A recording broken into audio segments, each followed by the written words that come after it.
you once again to Sayyid Haidar for that lovely recitation.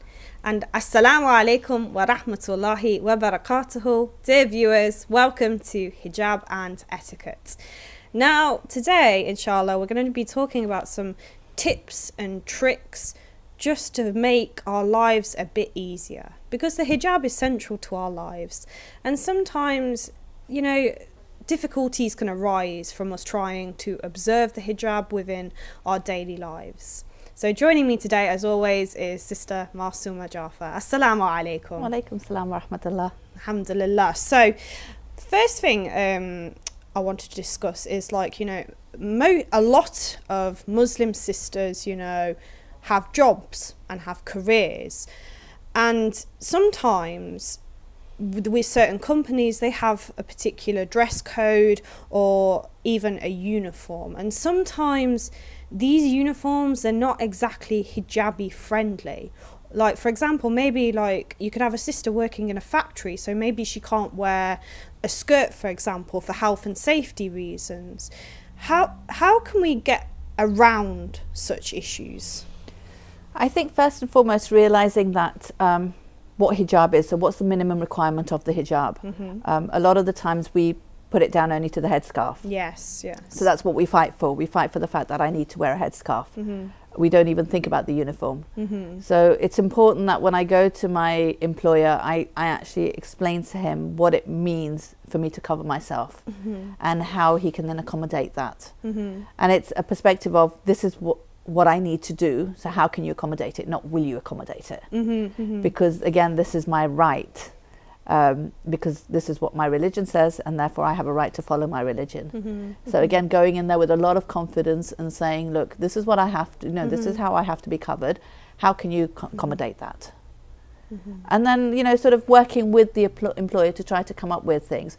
So, I mean, one of the things that, as a dentist, the new ruling that's come out is when you're working as a dentist in hospitals and things, you're not you have to wear short sleeves because of infection control and so forth. Yeah.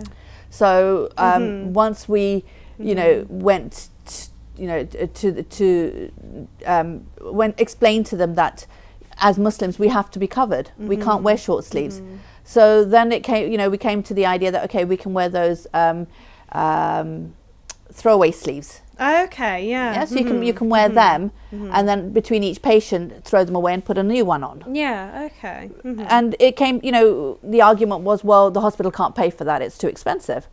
So then, you know, as a hijabi, I can turn around and say, okay, you know what, fine, I'll pay for it because it's important enough for me to do that. Okay. Or fight for the hospital. I don't know, but what I'm saying is know that there are ways around it. So although the hospital says for cross-infection and so forth, I have to wear short sleeves, I don't have to. There is ways around it. So okay, I can't wear long sleeves because there, you know, there may be a chance of cross-infection and so forth. So I'll wear the throwaway sleeves. So you know, there is ways, and it's just knowing what hijab is first and foremost. What are the minimum requirements of the hijab? Yeah. So like definitely with regards to uniform, then there are many ways to get around these issues, but of course there are also some issues that we can't really avoid as such. For example, you know, alhamdulillah, many sisters go away to university, for example. I was one of them. Even though I didn't convert to Islam until my final year, I had the issue that I was living with a couple of non-mahram men, and you know, even sisters now, they might put in a request to only live with women, but like that doesn't necessarily mean that they'll get that.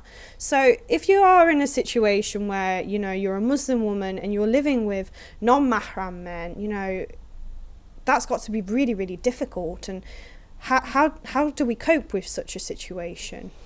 Again, it's yes, it is difficult, but it's not impossible.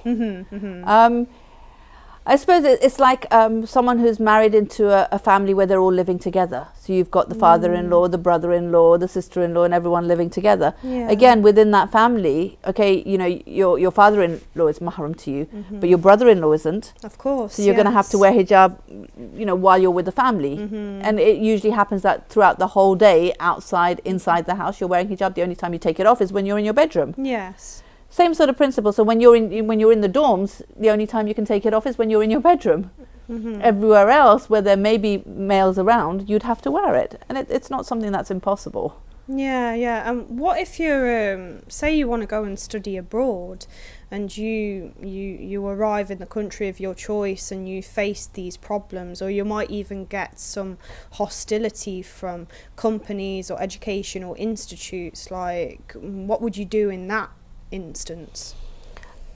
It's important to get your priorities correct. So what's more important to you, your education or your religion? Of course, yes. Yeah. So I think that's you need to have that right in your head. And then secondly, actually stand up with confidence and fight for your rights. Yes. And you know, if they in the end, if they choose not to give you what you want, walk away from it. It's not worth it. It's not worth, you know, giving up on what you believe in, on your principles, for, you know, work, for money. It's just not worth it. Yeah, I completely agree with you. I was in a similar situation when I worked for a company abroad where they challenged me because of my hijab, and I got into a lot of trouble for my stance, and I ended up walking away from that job. And I was very fearful at the time. When I arrived home, I thought, subhanallah, what am I going to do? Like, how am I going to earn my money? What's going to happen to me? But Allah subhanahu wa ta'ala is the best of planners. Exactly. And he puts you in the right place as such. So he doesn't abandon anyone, and no. It's having that trust that he won't abandon you. Exactly, subhanallah. I guess another thing as well is, like, as we're going about our daily lives as well, like, one of the most important aspects of Islam is purification and cleanliness. Now, you know, if I'm out and about, say I'm doing a bit of shopping, for example, and it's salah time, but I don't have my wudu, and I need to go and make wudu somewhere, and say I don't have the option of privacy, you know, because obviously I have to, like, wipe my head and wipe my feet, things that I don't want non-mahrams to see. Like, is there any ways of kind of avoiding that awkwardness as such, do you think? Yes, I think usually you can find a bathroom that you can go to to be able to do your wuzu in private. But if you can't, then there are lots of different ways of doing it in a way that you can still cover yourself and still perform the wuzu.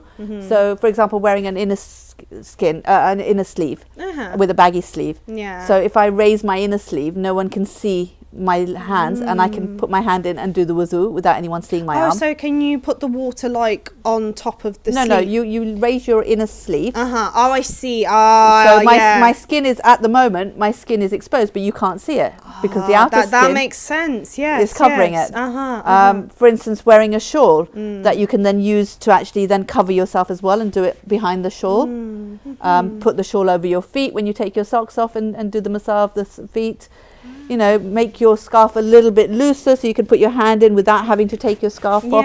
So there's lots of ways around it. Where there's a will, there's always a way.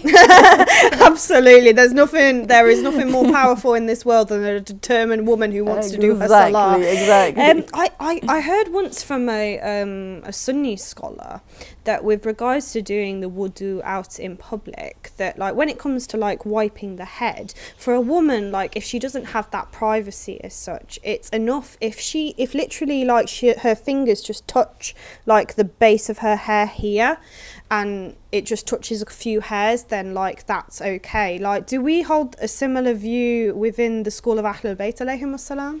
No, there has to be a certain amount that has to be wiped of the skull, of the head. So not the hair, but the actual head. I mean, you don't have to make sure it goes down to the skull. I see. But you have to then wipe a little bit of that part of the head. So again, it can be done. You know, if I loosen my scarf, my hair is still covered. The only reason I wear it tight around my face is so when I move around it, my hair doesn't show. But if I'm standing still and I loosen my scarf, my hair can still be covered. And I can put my hand between my hair and my scarf and wipe it, and there's no problem with that at all. It's not difficult at all. Yeah, okay. Well, related to that as well, because, like, you know, often I'm out and about and I have to pray in public. Like, is there anything wrong, say, for example, like, the Qibla is in such a direction where, like, perhaps, like, I'm going to be standing and there will be, like, men behind me while I'm praying my salah. Is is that okay for me to do that? If obviously you try to find the place which is where you have the most privacy, of course, yeah, as much as is possible, but not at the expense of making your salah qaza. So maybe if you feel that it's fazila time, I want to pray exactly on time, but here I will be exposed to men where they will be able to see me, and when you're moving in salah and going down to sajda and so forth, you don't want a man looking at you in that perspective. So if you may choose, okay, you know what, I'll get home in time to still pray it, and it will still be in time. But if it means your salah is going to get qaza, then you have to pray it, whether there are men there or not.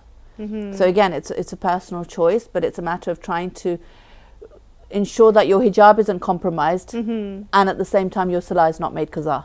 Yes, absolutely. I think both are just as important as each other. Definitely, yeah. And on the topic of marriage, something that is very important to so many of us, I've heard some sisters complain, like, how can I find a husband? If I'm covering my beauty, like, how am I going to attract a husband in the first place? Like, I suppose, like, how does a hijabi get around that? How does she find a husband without being inappropriate as such? Do you have any personal tips?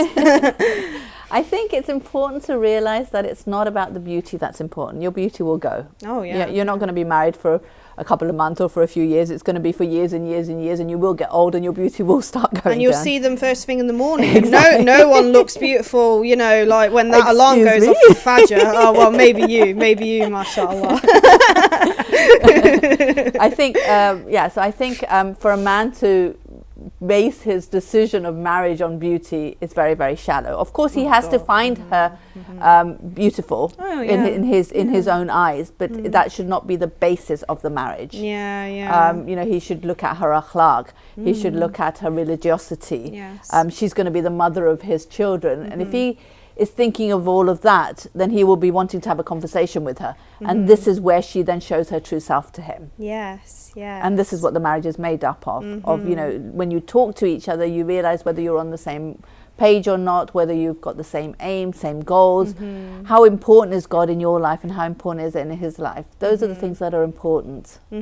Yes, inner beauty is so important, because you could be the most attractive person ever, but like if you're nasty, if you have a hard heart, then it doesn't matter. Like you're no longer attractive in the eyes of the people. No, for sure. And then we have hadiths that say, if a man marries a woman for her beauty or for her money, then those are the things that are gonna that he'll lose. He'll actually totally lose that. Whereas if he marries her for her akhlaq and her deen, then not only will he get that, but he'll get the rest of it as well. Subhanallah. And I think that's these hadiths we all know, but we don't tend to live by them. And we recite them like parrots, don't we? Just like Prophet Muhammad sallallahu alaihi wa alihi said this. Like, no, like if you're going to tell people hadiths, live by what you say, and practice what you preach. This is something I remind myself every single day.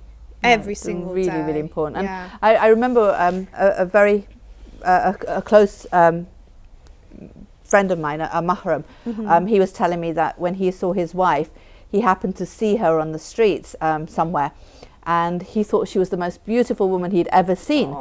And he decided he wanted to marry her, and he remembered this hadith. So he took a step back and thought, okay, I'm not going to marry her because I think she's beautiful, but I'll just watch her. So he started watching her to see her akhlaq. And he actually saw that she had really good akhlaq, and that's when then he said, Ya Allah, I'm not only marrying her because I think she's the most beautiful woman I've seen, but I'm marrying her because she's got good akhlaq as well.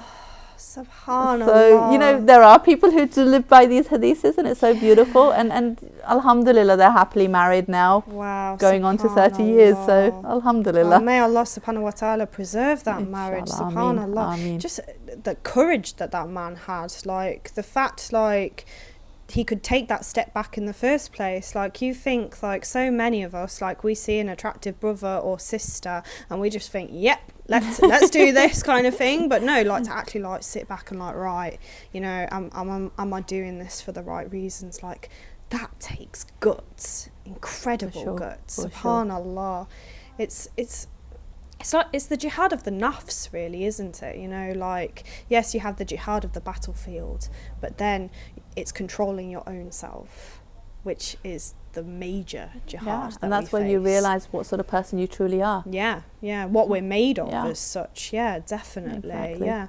So I guess just to finish, sister, is there any other like tips or tricks that you've found in your life that's helped you observe the hijab throughout your daily routine? I think one of the things that I used to tell my daughter when she was younger is that if you can't pray in the clothes that you're wearing without having to adjust them, then that's not hijab. So go down into sajda, and if your backside is showing, then that top's not long enough. You shouldn't have to cover yourself more for salah. The hijab should be enough. I know we're encouraged to wear a white chadar on top when we pray, and that's mustahab, but you should, wherever you are, be able to pray in the clothes that you're out in, because they should be covering you sufficiently. And I think that's a really good tip. So it's like when you're whatever clothes you're wearing, actually go down into sajda and think to yourself, am I fully covered? Is my body shape showing? It's such a simple thing, but like momentous. Subhanallah, I absolutely love our discussions, and I can't wait to join you in the next episode, inshallah. But thank you so much for joining me, as always. Thank you. Now, my dear viewers, please stay tuned, because in our next segment, we're going to be answering your fiqh questions and